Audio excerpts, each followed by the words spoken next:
بسم اللہ الرحمن الرحیم۔ ناظرین، پچھلی ویڈیو میں آپ نے دیکھ لیا کہ کیسے حضرت ابراہیم علیہ السلام کی اولاد حضرت اسماعیل علیہ السلام اور ان کی والدہ حضرت ہاجرہ مکہ میں آ کر بسی اور ان کے ساتھ کیسے قبیلہ آباد ہوا اور کیسے ان کی نسل آگے بڑھی۔ آج ہم بات کریں گے رسول اللہ صلی اللہ علیہ وسلم کے نسب مبارک کے بارے میں۔ تو آئیے شروع کرتے ہیں۔ رسول اللہ صلی اللہ علیہ وسلم حضرت ابراہیم علیہ السلام کے فرزند جلیل حضرت اسماعیل علیہ السلام کی نسل سے تھے، اور صحت و درستی کے اعتبار سے اس سلسلہ نسب کے دو حصے ہیں۔ پہلا حصہ آپ صلی اللہ علیہ وسلم کے والد عبداللہ سے آپ صلی اللہ علیہ وسلم کے 21ویں پشت کے دادا عدنان سے جا ملتا ہے۔ سلسلہ نسب کے اس حصے میں کوئی شک و شبہ نہیں ہے، بلکہ آپ صلی اللہ علیہ وسلم نے خود یہاں تک اپنا نسب زبانی بیان فرمایا ہے۔ دوسرا حصہ 22ویں پشت سے شروع ہو کر 62ویں دادا یعنی حضرت ابراہیم علیہ السلام تک ہے۔ یہ حصہ بھی درست ہے، لہٰذا یہ بات طے ہو گئی کہ آپ صلی اللہ علیہ وسلم کا سلسلہ نسب حضرت ابراہیم علیہ السلام تک بالکل یقینی اور قطعی ہے، اور اس میں کسی شک و شبہ کی کوئی گنجائش نہیں۔ آپ صلی اللہ علیہ وسلم نے ارشاد فرمایا، اللہ نے اسماعیل علیہ السلام کی نسل میں سے کنعانہ کو منتخب فرمایا، پھر کنعانہ میں سے قریش کو منتخب فرمایا، پھر قریش میں سے بنو ہاشم کو منتخب فرمایا، اور پھر بنو ہاشم میں سے مجھے منتخب فرمایا۔ اب آگے بات کرتے ہیں ہاشم خاندان کی۔ رسول اللہ صلی اللہ علیہ وسلم کے شجرہ نسب میں جو نام آئے ہیں، ان میں سے متعدد شخصیات تاریخی اعتبار سے کافی شہرت کی حامل ہیں، لیکن چونکہ آپ صلی اللہ علیہ وسلم کی نسبت عام طور پر خاندان بنو ہاشم کی طرف کی جاتی ہے، لہٰذا اس سلسلہ نسب کے تفصیلی تذکرے کا آغاز بھی عموماً ہاشم سے ہی کیا جاتا ہے۔ ہاشم اپنے باپ عبد مناف کی وفات کے بعد قبیلے کے سردار منتخب ہوئے اور متولی کعبہ بھی مقرر ہوئے۔ یوں کعبۃ اللہ کی خدمت و نگرانی نیز حجاج و زوار کی خدمت و میزبانی کا شرف انہیں حاصل ہوا۔ گویا دنیاوی طور پر قبیلہ قریش کی سرداری اور سربراہی کے ساتھ ساتھ دینی رہنمائی کا اعزاز بھی انہی کے پاس تھا۔ ہاشم کی وفات کے بعد قبیلہ کی سرداری نیز کعبہ مشرفہ کی خدمت و نگرانی کی ذمہ داری ہاشم کی وصیت کے مطابق ان کے بھائی مطلب بن عبد مناف کے حصہ میں آئی، جس نے کچھ عرصہ اس ذمہ داری کو نبھانے کے بعد اپنے بھائی ہاشم کہ اس احسان کا بدلہ چکانے کی غرض سے یہ فیصلہ کیا کہ اپنی اولاد میں سے کسی کو اپنا جانشین کرنے کی بجائے ہاشم کی اولاد کو یہ شرف لوٹا دیا جائے۔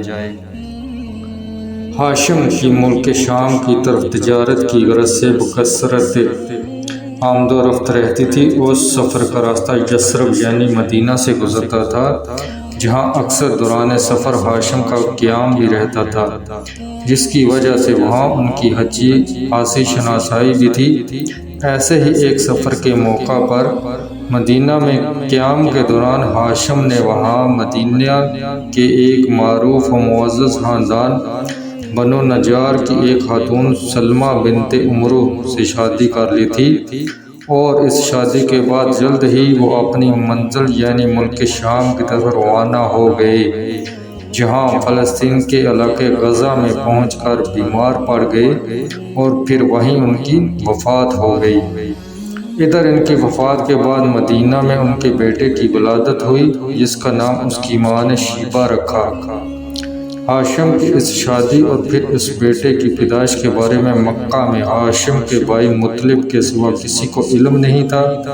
البتہ مطلب نے بھی کبھی اپنے اس بھتیجے کو دیکھا نہیں تھا۔ اب مطلب کے دل میں بھائی کے لیے احسان مندی کے جذبے کے تحت جب یہ خواہش پیدا ہوئی کہ وہ بھائی کے احسان کا بدلہ چکائے، کیونکہ بھائی نے اسے اپنا جانشین مقرر کیا تھا، تو اس مقصد کے لیے اس نے سوچا کہ بھائی کے اس بیٹے کو اپنا جانشین مقرر کرے، جو کہ پیدائشی طور پر ہی باپ کی شفقت و محبت سے محروم ہے اور مکہ سے بہت دور گمنامی کی زندگی بسر کر رہا ہے۔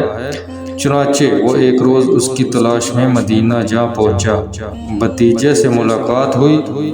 اپنے فوت شدہ پیارے بھائی کی اس یادگار پر جب پہلی نگاہ پڑی تو مطلب کی آنکھیں بھر آئیں اور دیر تک اسے گلے لگائے رکھا۔ اس کے بعد آمد کا مقصد بیان کیا اور ساتھ چلنے پر اصرار کیا۔ بھتیجے نے پہلے تو انکار کیا، لیکن جب مطلب نے زیادہ اصرار کیا تو بھتیجے نے کہا کہ میری ماں سے پوچھ لیجئے، میرے بارے میں وہ جو فیصلہ کریں گی وہی آخری فیصلہ ہوگا۔ نوجوان کے دل میں ماں کے لیے اتنی اہمیت، یہ سوچ کر مطلب کے دل میں بھتیجے کی قدر مزید بڑھ گئی اور اس کی ماں سے اس بارے میں بات کی، لیکن وہ اپنے لخت جگر کو نظروں سے دور کرنے اور پردیس بھیج دینے پر کسی صورت آمادہ نہ ہوئی۔ مطلب نے منت سماجت کرتے ہوئے کہا کہ تمہارا بیٹا کوئی پردیس نہیں جا رہا، بلکہ وہ تو اپنے ہی آباء و اجداد کے شہر مکہ جا رہا ہے، جہاں یہ کسی اجنبی یا پردیسی کی طرح قسم پرسی کی زندگی نہیں بلکہ اپنے آباء و اجداد کی طرح شان و شوکت کی زندگی بسر کرے گا اور اپنے باپ کی طرح اپنی قوم کا سردار ہوگا۔ اس پر بھی شیبہ کی ماں راضی نہ ہوئی۔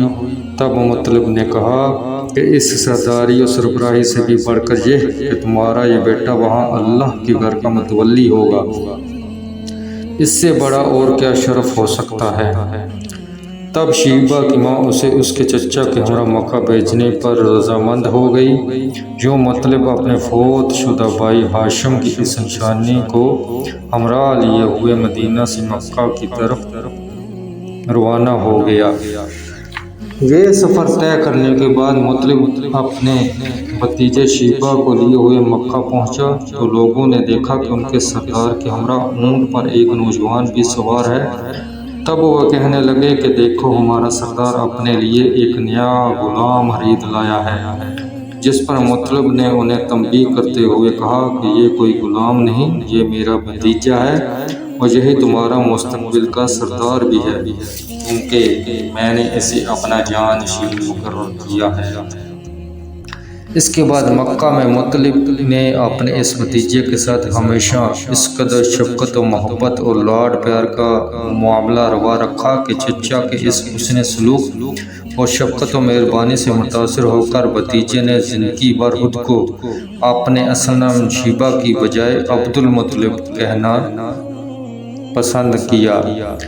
یہی عبد المطلب ہمارے پیارے نبی صلی اللہ علیہ وآلہ وسلم کے دادا محترم ہیں، اور انہوں نے ہی ہمارے نبی صلی اللہ علیہ وآلہ وسلم کا اسم گرامی محمد تجویز کیا تھا۔